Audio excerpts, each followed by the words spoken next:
everyone, welcome to Education First Official. Dear kids, I hope you all are well and you are preparing for your periodic test 1. So बच्चों आज की इस video में हम PM Shri केंद्रीय विद्यालय के PT1 जो कि क्लास 7 का है और सब्जेक्ट रहेगा सोशल साइंस, इस पेपर को आज सॉल्व करेंगे। इसमें टाइम है 90 मिनट्स और मैक्सिमम मार्क्स रहेंगे 40। यहाँ कुछ इंस्ट्रक्शन दी गई है, क्या क्या इंस्ट्रक्शन है एक बार देख लेते हैं कि क्वेश्चन पेपर में 5 सेक्शन है ABCD एंड टोटल 19 क्वेश्चन, ठीक है, और ऑल क्वेश्चन आर कंपलसरी। तो ये जो सभी क्वेश्चन है ये करने कंपलसरी हैं। ए सेक्शन में आपको 1 से 10 MCQs हैं, बी सेक्शन में आपको वेरी शॉर्ट आंसर में लिखना है आंसर, तो 2 मार्क्स के हैं, और 3 सेक्शन 14 एंड 15 क्वेश्चन ये 3 मार्क्स का है, और answer of each question should not be exceed in 60 words, 60 word से ज्यादा नहीं होना चाहिए। और डी सेक्शन जो है वो क्या कहता है कि 16 और 17 क्वेश्चन 5 मार्क्स का है, और ऐसे ही ई सेक्शन में 18 एंड 19 क्वेश्चन जो कि स्टडी बेस हैं और 4-4 नंबर के क्वेश्चन। तो चलिए शुरू करते हैं। सबसे पहला क्वेश्चन क्या दिया गया है, MCQ बेस्ड क्वेश्चन है। Question first, what is the technique of extracting and shaping iron core, कि जो है आयरन को एक्सट्रैक्ट करना और उसको शेप देना क्या कहलाता है? Excavation, inscriptions, metallurgy and none of these. तो बच्चों उसको कहते हैं मेटलर्जी, ठीक है। जो काम आयरन से संबंधित था, सेकंड जो हमारी अर्बनाइजेशन थी, फर्स्ट अर्बनाइजेशन तो हड़प्पन सिविलाइजेशन थी, सेकंड में जो है सबसे पहले आयरन से संबंधित जो वेपन बनाए गए, आयरन से संबंधित और भी कई सारे आइटम्स बनाए गए जो कि एग्रीकल्चर में यूज होते थे। तो वो जो आइटम्स, जो वेपन्स बनाने की जो आयरन को शेप दी जाती थी, तो उसको कहते थे मेटलर्जी। नेक्स्ट है, what is the material of earliest Indian coin, कि जो अर्लीस्ट इंडियन कॉइन बनाए जाते थे वो किस मटेरियल से बनाए जाते थे? तो answer will be silver. Now next question, what is the meaning of the word Himalaya in the Sanskrit? Frozen peak, land of snowstorm, abode of snow। तो संस्कृत में जो हिमालय का मीनिंग है वो है abode of snow। आगे है next question, the dash urbanisation refer to the rise of city in the Harappan times. तो यहाँ बताया गया कि कौन सी अर्बनाइजेशन में जो है शहरों का उदय हुआ था हड़प्पन टाइम्स में, तो वो अर्बनाइजेशन थी फर्स्ट अर्बनाइजेशन, ठीक है, first urbanisation. Now next question is which of the following is human environment. Human environment बताना है कौन सा है। तो रिवर हो गया, लैंड हो गया, कम्युनिटी हो गई, बोथ ए एंड बी। तो इसमें जो है ह्यूमन एनवायरनमेंट से संबंधित बात की गई है, तो वो है कम्युनिटी।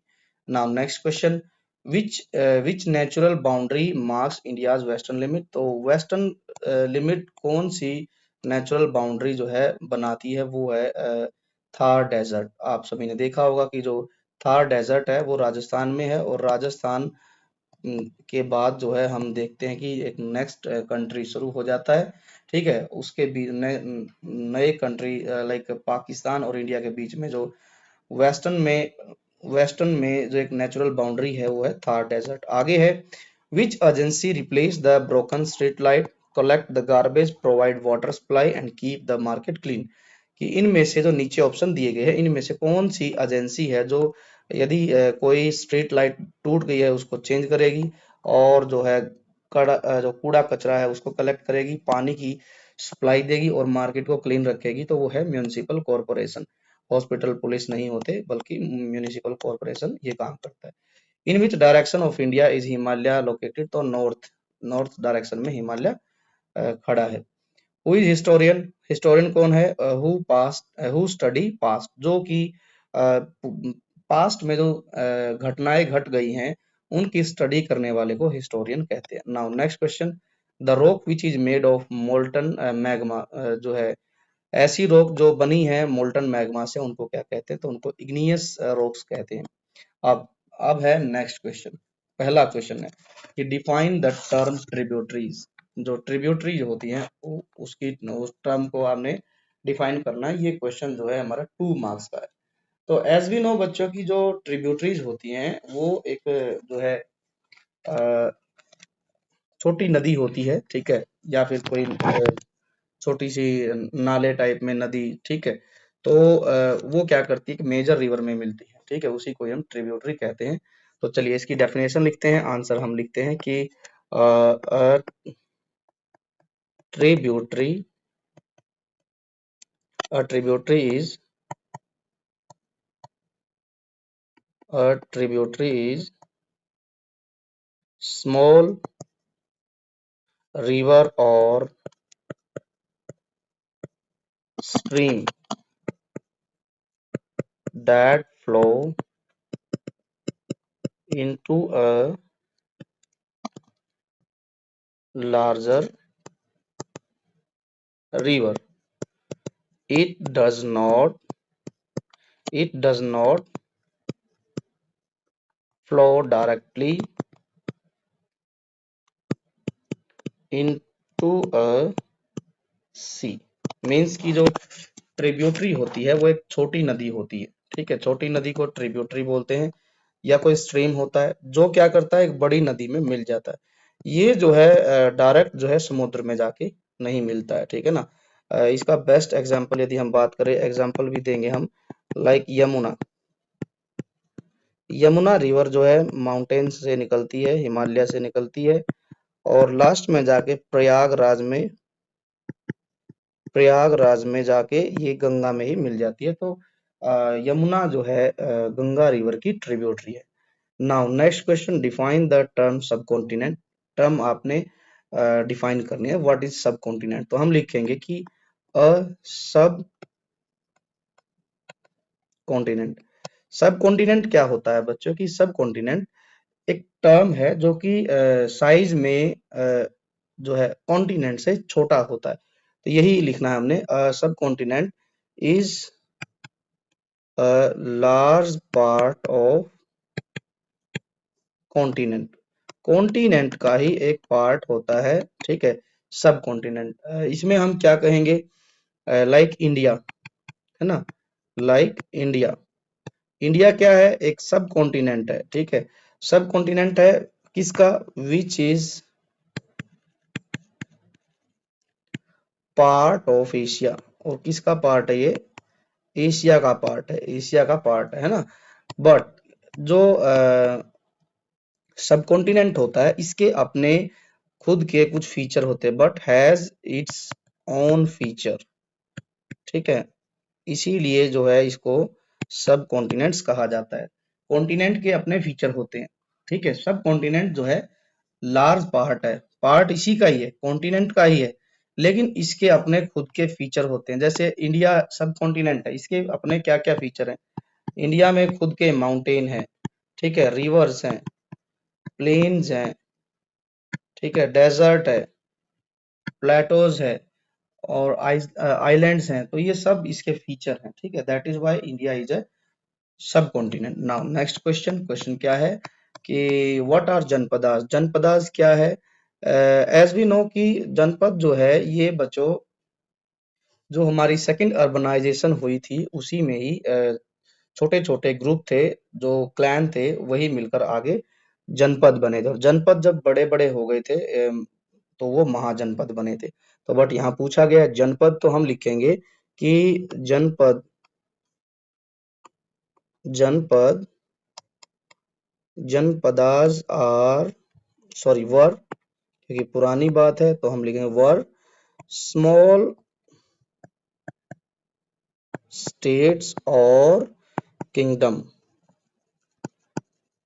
स्मॉल साइज के किंगडम कह लीजिए या फिर स्मॉल स्टेट्स कह लीजिए। जब यही जनपद बड़े हो गए और छोटे छोटे जनपद इनमें आके मिल गए तो ये जो है बड़े किंगडम बन गए, ठीक है। द टर्म जो है टर्म जन द टर्म जनपदास मीन्स क्या, क्या है इसका मतलब, foot hold of the people, okay, तो ये हम लिखना है। नाउ नेक्स्ट क्वेश्चन, क्वेश्चन जो है सी सेक्शन में आ गए हैं हम अभी। तो दो क्वेश्चन हैं, इनके आंसर हमें लिखने हैं, 3 मार्क्स के क्वेश्चन। नेक्स्ट क्वेश्चन है, why is the southern part of India refused to as peninsular plateau. ठीक है, कि यहाँ लिखा है कि जो सदर्न पार्ट है इंडिया का एज ए पेनिनसुलर प्लेटो जो है क्यों कहा जाता है। ठीक है, तो हम इसको लिखेंगे it is called it is called a peninsular, just wait, peninsular plateau. ठीक है, बिकॉज क्या हुआ, because it is a highland region, highland region surrounded by the sea on three side। Okay, जो पेनिनसुलर है, सदर्न पार्ट है India का, उसको Indian peninsular प्लेटो इसलिए कहते हैं क्योंकि ये एक हाईलैंड है, एक बीच से उठा हुआ ऊंचा भाग है जमीन का। ठीक है, जिसके तीन तरफ जो है पानी है, समुद्र है। लाइक इन वेस्ट की बात की जाए तो वेस्ट में जो है अरेबियन सी है, और ईस्ट की बात की जाए तो बे ऑफ बंगाल है, बे ऑफ बंगाल। और यदि बात की जाए साउथ की तो द इंडियन ओशियन है, द इंडियन ओशियन। ठीक है, the Arabian Sea, the Bay of Bengal. तो तीनों तरफ है साउथ में, जैसे इंडिया ऐसे बनाएंगे हम यहाँ थोड़ा सा पिक्चर बना लेते हैं, तो आप देखेंगे कि इस साइड में तो बे ऑफ बंगाल है। ठीक है, इस साइड में अरेबियन सी है। ठीक है, और नीचे जो है द इंडियन ओशियन है। तो इसी, और ये बीच का जो पार्ट है, ये जो बीच का पार्ट है, ये जो है एक हाईलैंड है। हाईलैंड मतलब ऊंची उठी हुई जमीन है जो तीन ओर से पानी से घिरी हुई है। ठीक है, और क्या है कि यहाँ पर बहुत पुराने क्या है, रॉक्स भी हैं। ठीक है, यहाँ लिखेंगे and forming the oldest, oldest क्या, ओल्डेस्ट लैंड मास। और ये बहुत पुराना जो है भाग है इंडिया का। ठीक है, दैट इज वाई जो है इसको हम पेनिनसुलर प्लेटो कहते हैं। आगे है नेक्स्ट क्वेश्चन, क्या है 16th क्वेश्चन, क्या लिखा है कि डिस्क्राइब वर्ण जाति, है ना, हमें वर्ण और जाति के बारे में लिखना है। तो इसके बारे में हम यहाँ लिख देते हैं, नीचे जगह है यहाँ पर, एक साइड में हम लिखेंगे वर्ण और दूसरी साइड में जाति। वर्ण और जाति के बारे में लिखना। वर्ण क्या होते थे, वर्ण एज वी नो इन वैदिक कल्चर, है ना, वर्ण जो था वो समाज को फोर मेन क्लासेस में बांटता था ना। Varna refer to four main social classes like Brahmin, इसके बाद था क्षत्रिय, KSHATRIY क्षत्रिय, वैश्य, ठीक है, और लास्ट था हमारा शूद्र। तो वर्ण जो थे वैदिक जो सिविलाइजेशन थी उसके अनुसार जो सोशल क्लासेस थी सोसाइटी में, वो चार थी। पहला ब्राह्मण, क्षत्रिय, वैश्य, शूद्र। बट जाति क्या थी, जाति वाज द पार्ट ऑफ वर्णा। ठीक है, तो हम लिखेंगे यहाँ पर जाति जो थी, जाति आर स्मॉलर कास्ट, ठीक है, और caste group with in each वर्ण। ठीक है, वर्ण यूजुअली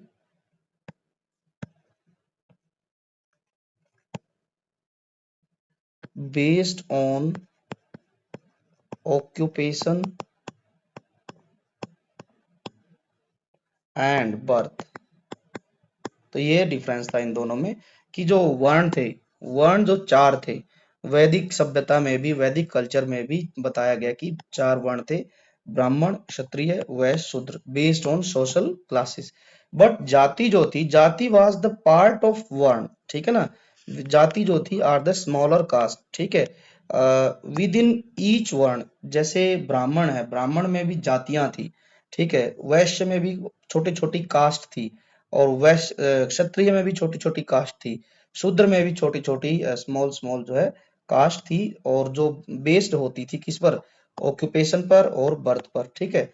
जो जिस कास्ट में बर्थ लेता उसकी वही कास्ट हो जाती थी, ठीक है। आगे बढ़ते हैं। अब अगला क्वेश्चन क्या है, क्वेश्चन में लिखा है कि, एक मिनट, वर्ण जाति हो गया, यस। ना नेक्स्ट क्वेश्चन यहाँ लिखा है, एक बार इसको ऊपर से मिटा लेते हैं ताकि हम अगले क्वेश्चन को सोल्व कर पाए। Yes, next question, what do you think India might have looked like if Himalaya does not exist? Yes, very important question है ये, कि जो यदि बात की जाए, यदि नॉर्थ साइड में हिमालय नहीं होता, है ना, हिमालय नहीं होता तो इंडिया कैसा दिखता, है ना, और उस पर क्या इफेक्ट पड़ता, 5 इफेक्ट भी बताना है, ठीक है। देखिए बच्चों, हिमालय जो है, जैसे हम छोटा सा मैप यहाँ बना लेते हैं, एक छोटा सा, तो इस तरीके से हम देखते हैं कि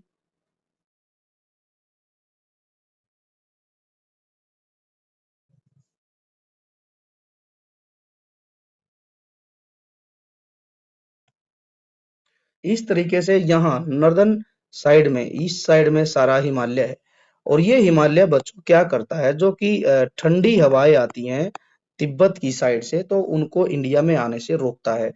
यदि वो ठंडी हवाएं इंडिया में आ जाएंगी तो जो नॉर्थ इंडिया है वो पूरा का पूरा बच्चों फ्रीज हो जाएगा, फ्रीज मतलब जम जाएगा, फ्रीजिंग पॉइंट बन जाएगा।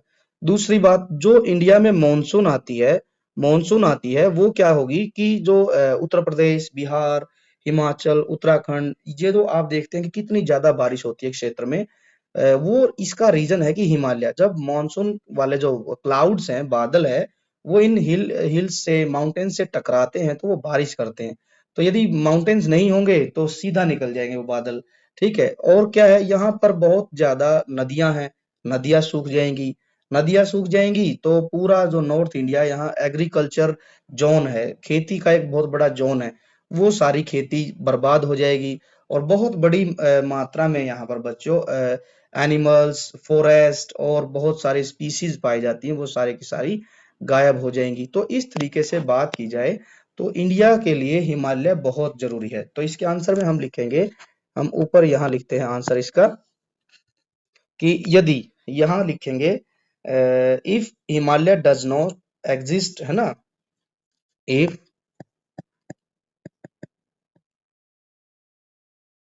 हिमालय डिड नॉट एग्जिस्ट, है ना, then India would face, India would face extreme cold, ठीक है, लेस रेनफॉल, कम बारिश होगी, no major rivers like Ganga, okay, और जो है पुअर एग्रीकल्चर, है ना, एग्रीकल्चर, और क्या होगा, और हम कहेंगे, हम लिखेंगे यहाँ पर ग्रेटली अफेक्टिंग बायोडाइवर्सिटी, ठीक है। तो ये हो जाएगा हमारा क्वेश्चन का आंसर, कि यदि हिमालय नहीं होगा नॉर्थ में, है ना, if Himalaya did not exist, यदि नहीं करेगा, then India would face extreme cold, India जो है बहुत ज्यादा ठंड को फेस करेगा, इंडिया में लेस रेनफॉल होगी, no major river like Ganga, है ना, गंगा जैसी कोई बड़ी नदी नहीं होगी। पुअर एग्रीकल्चर सिस्टम हो जाएगा, ठीक है, सिस्टम हो जाएगा, और जो है ग्रेटली अफेक्टिंग बायोडाइवर्सिटी। और जो यहाँ पर नॉर्थ इंडिया में ग्रेट जो बायोडाइवर्सिटी देखने को मिलती है, कहीं डिफरेंट टाइप्स ऑफ बर्ड्स मिलते हैं, और जैसे animals like snow leopard, snow cat, ठीक ठीक है, तो ये सब जो है समाप्त हो जाएंगी यदि हिमालय नहीं रहा तो। अब आगे है question, despite having region mountain desert plain coast India remain one country. अब यहाँ समझाया गया कि जो इंडिया में इतने सारे रीजन हैं, माउंटेन्स हैं, डेजर्ट हैं, प्लेन्स है और कोस्ट एरिया है, ठीक है, इतनी सारी अलग अलग चीजें हैं, ठीक है, फिर भी इंडिया जो है वन कंट्री है ना, एक ही कंट्री बना हुआ है।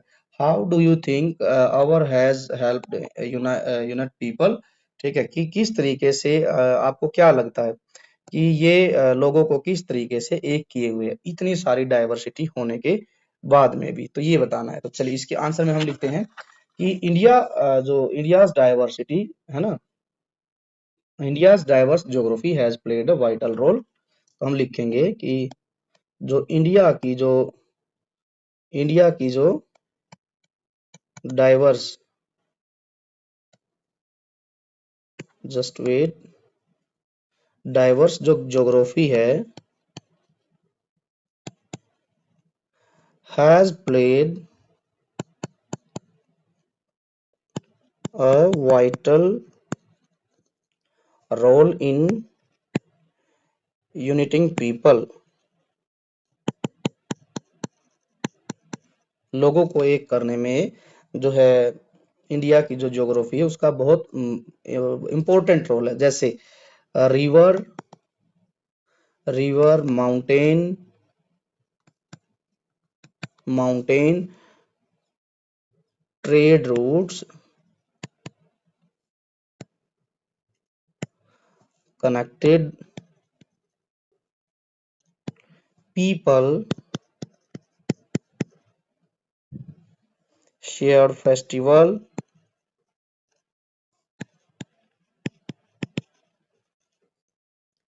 और जो है sacred sites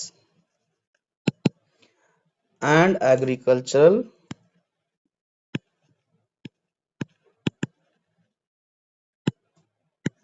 practices. Just wait,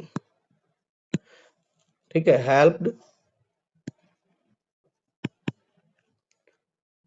help cultural unity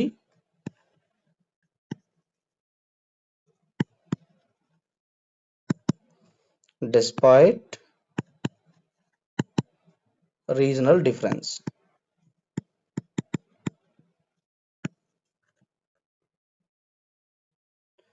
अब देखो क्या लिखा है, पहले इसको समझ लेते हैं अब हम, कि जो इंडिया की जो डाइवर्स ज्योग्राफी है उसका जो है इंडिया के पीपल को एक करने में बहुत बड़ा योगदान है। किस तरीके से, जैसे बच्चों रिवर है, रिवर की बात की जाए, नर्मदा रिवर है, गोदावरी रिवर है, ये जो है इनको सभी देश के वासी जो है ना, इंडियन पीपल, ये एक माँ की तरह से मानते हैं, ठीक है, क्योंकि नदियों को माँ माना गया है, ठीक है, और माँ के प्रति सभी का प्रेम होता है, श्रद्धा होती है, ठीक है, चाहे वो छोटा हो चाहे बड़ा हो, वो अपनी माँ को पूजता है। इसी तरीके से कोई भी रिवर है, सपोज दैट कावेरी रिवर है, ये बड़ी रिवर है southern part of the India की, सपोज दैट ये सिर्फ सदर्न पार्ट की ही रिवर नहीं है। कोई यदि पीपल नॉर्थ इंडिया से, वेस्ट इंडिया से या फिर नॉर्थ ईस्ट से कोई जाएगा वहां कावेरी रिवर के फ्रंट पर, तो वो भी उसकी पूजा करेगा, और जो सदर्न पार्ट में रहने वाले जो पीपल है वो भी उसको अपनी माँ की तरह से मानते हैं। Like same thing in mountains as you can see, like Kedarnath है ना बच्चों, केदारनाथ जो है एक टेम्पल है बहुत ही फेमस, वो उत्तराखंड में है। उत्तराखंड में केदारनाथ टेम्पल को देखने के लिए ऑल ओवर द इंडिया ही नहीं, ऑल ओवर द वर्ल्ड वहां पीपल पहुंचते हैं, भगवान शिव के दर्शन करते हैं, और लोगों की जो है आस्था के लिए बहुत जरूरी है वो, ठीक है, और वो उन लोगों को जोड़ता है, कनेक्ट करता है आपस में पूरे देश के, विश्व के लोगों को। ट्रेड रूट बने हुए हैं, आप देखेंगे कि इंडिया में कोई माल जो है मान के चलिए पंजाब है, पंजाब से या हिमाचल से एप्पल है, ठीक है, या फिर कोई ड्राई फ्रूट्स है, जम्मू कश्मीर से केसर है, वो ऑल पार्ट ऑफ इंडिया कैसे पहुंच जाता है, क्योंकि विद इन इंडिया आप देखेंगे there are so many highways, ठीक है, एक्सप्रेसवेज, ठीक है, वो क्या करते हैं, लोगों को एक दूसरे से कनेक्ट करते हैं, ठीक है। और यही रीजन है कि लोग अलग अलग जगह के होने के बाद भी एक दूसरे से जुड़े हुए हैं थ्रू ट्रेड, माउंटेन्स और रिवर्स, और एग्रीकल्चर प्रैक्टिस भी सभी की एक जैसी है। सपोज पंजाब में क्या करते हैं, राइस की जो खेती की जाती है, उत्तर प्रदेश में व्हीट की खेती की जाती है ज्यादा मात्रा में, हरियाणा में दोनों किए जाते हैं।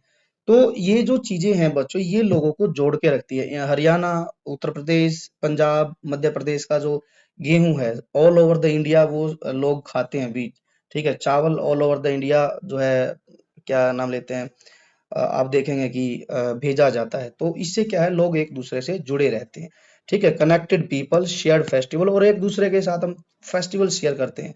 बच्चों when I was in north east, तो वहाँ हमने बिहू सेलिब्रेट किया with the people of Assam, ठीक है। तो वी एंजॉयड दैट, ठीक है। उससे क्या हुआ, उन लोगों को भी लगा कि ये जो है अलग नहीं है हमारे से। हमने भी उनको जब फेस्टिवल जो है सेलिब्रेट किया, तो हमने उनके साथ ईथा खाया और उनकी पूजा में हम शामिल हुए, ठीक है। अच्छा लगा हमें। और हमारे देश में बहुत सी सेक्रेड साइट्स हैं, जैसे बात की जाए गुवाहाटी में कामाख्या टेम्पल है, कामाख्या टेम्पल, वहाँ ऑल ओवर द इंडिया लोग पहुंचते हैं, ठीक है। इसलिए कामाख्या टेम्पल सभी लोगों को एक साथ जोड़ता है। एग्रीकल्चर प्रैक्टिस भी जो है हेल्प करती है कल्चरल यूनिटी में, चाहे हम बेशक हमारे रीजन सभी के अलग अलग क्यों ना हो, बट हम सब एक हैं due to our rivers, mountains, trade routes, and through festival और मैरिज ऑल्सो। आप देखेंगे कि आप किसी की शादी में गए, suppose that you are from Bihar but you are going to attend marriage in Chennai, so आप देखेंगे कि वहाँ का अलग कल्चर है, अलग ट्रेडिशन है, and you will be surprised, ठीक है। But when you will enjoy the marriage function, that time the people of the Chennai they will love you, ठीक है। और उनको अच्छा लगेगा, तो इस तरीके से बॉन्डिंग बढ़ती है। भले ही चेन्नई और बिहार अलग है, बट जो हमने दोनों के बीच में जो फेथ बिलीव देखा, ठीक है, एंजॉयमेंट देखी, तो वो जो है हम सबको एक जो है, जिस तरीके से हम माला में फ्लावर्स डालते रहते हैं, तो जो है पूरी माला बन जाती है, इसी तरीके से इंडिया भी है। नाउ नेक्स्ट क्वेश्चन क्या दिया गया है, क्वेश्चन नंबर नेक्स्ट है, अब कॉम्पिटेंसी बेस्ड क्वेश्चन है, एक बार इसको मिटा लेते हैं। आई होप कि ये क्वेश्चन सभी को आपको समझ आ गया होगा। नाउ नेक्स्ट क्वेश्चन क्या लिखा है, कि नेक्स्ट क्वेश्चन कहता है कॉम्पिटेंसी बेस्ड क्वेश्चन।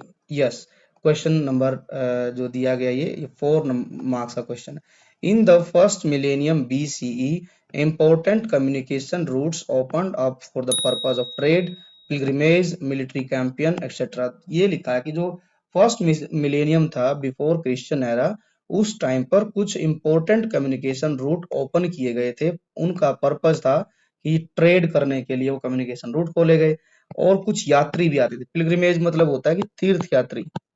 आप देखेंगे बच्चों कि आज भी इंडिया में बहुत सारे तीर्थ यात्री pilgrimage all over the world India में आते हैं। लाइक जैसे बात की जाए बिहार, बिहार में आप देखेंगे बड़े बड़े बुद्धिस्ट के जो टेम्पल हैं, ठीक है, बुद्धिस्ट टेम्पल है।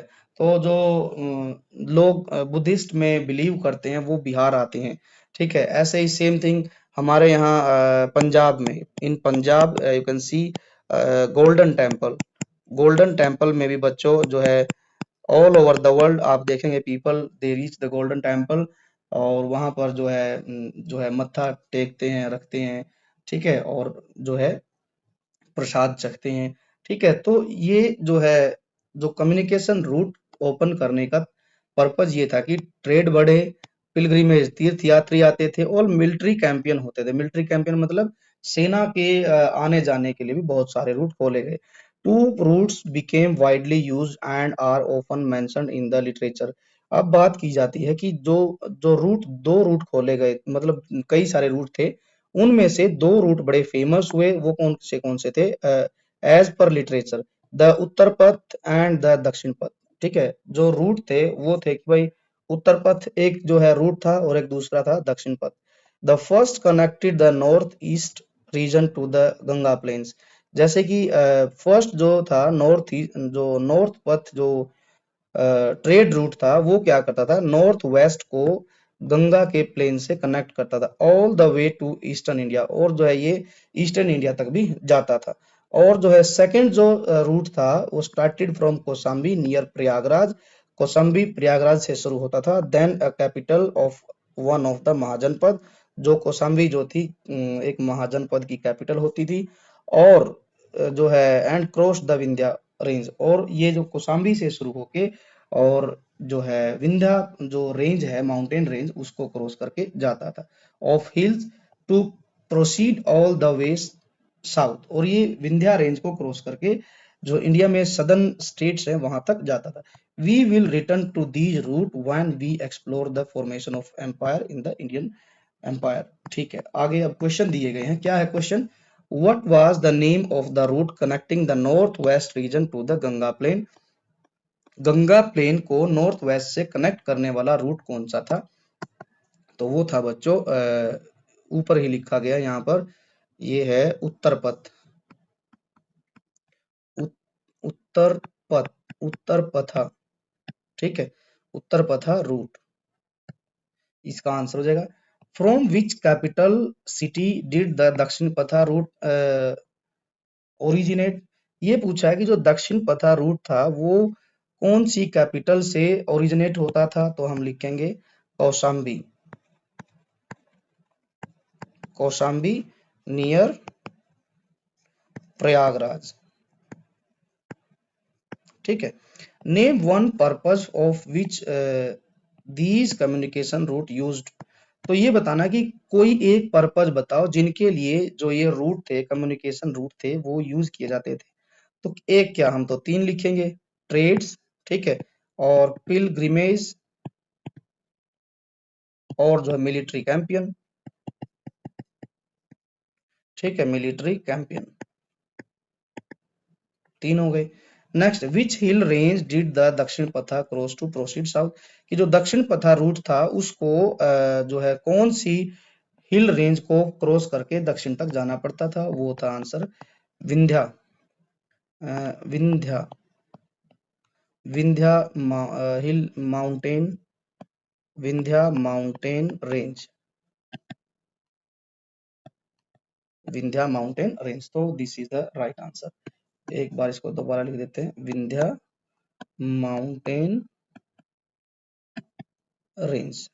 ना नेक्स्ट क्वेश्चन, ये क्वेश्चन है मैप बेस्ड क्वेश्चन। अब यहाँ पिक्चर में बच्चों मैप नहीं दिया गया बट हम बात कर रहे थे fill in the blanks, blanks fill करने हैं।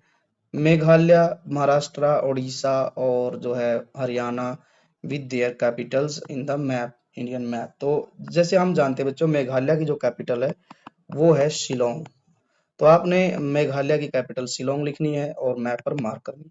महाराष्ट्र, महाराष्ट्र की कैपिटल होती है मुंबई, ठीक है, आप मुंबई मार्क करेंगे। उड़ीसा की जो कैपिटल है वो है भुवनेश्वर, भुवनेश्वर, और हरियाणा की कैपिटल है चंडीगढ़, चंडीगढ़ एकमात्र ऐसी कैपिटल है जो कि हरियाणा की भी कैपिटल है और पंजाब की भी कैपिटल है। सो बच्चों ये था paper class 7 SST, class 7 SST. I hope कि आपको पूरा पेपर समझ आया होगा। वीडियो अच्छी लगी तो वीडियो को लाइक करें, then share with your friends and also subscribe to Education First Official and press the bell icon so that you will get notification of upcoming video. Thanks for watching. Take care and bye bye.